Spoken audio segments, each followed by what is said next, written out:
Difference between instigation and entrapment. In instigation, the criminal plan or design exists in the mind of the law enforcer with whom the person instigated cooperated, so it is said that the person instigated is acting only as a mere instrument or tool of the law enforcer in the performance of his duties. On the other hand, in entrapment, a criminal design is already in the mind of the person entrapped. It did not emanate from the mind of the law enforcer entrapping him. Entrapment involves only ways and means which are laid down or resorted to facilitate the apprehension of the culprit.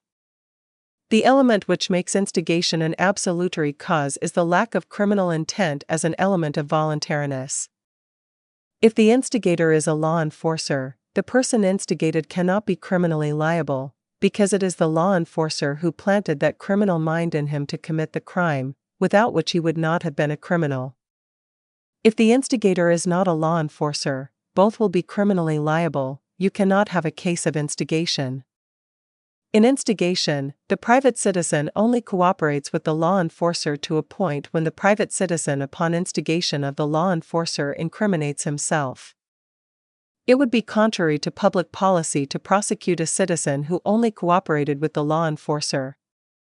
The private citizen believes that he is a law enforcer, and that is why when the law enforcer tells him, he believes that it is a civil duty to cooperate.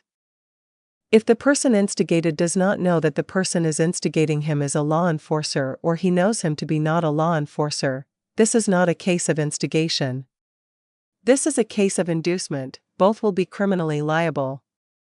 In entrapment, the person entrapped should not know that the person trying to entrap him was a law enforcer. The idea is incompatible with each other because in entrapment, the person entrapped is actually committing a crime.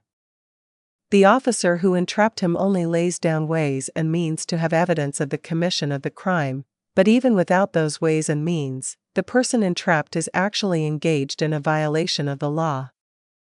Instigation absolves the person instigated from criminal liability. This is based on the rule that a person cannot be a criminal if his mind is not criminal. On the other hand, entrapment is not an absolutary cause. It is not even mitigating,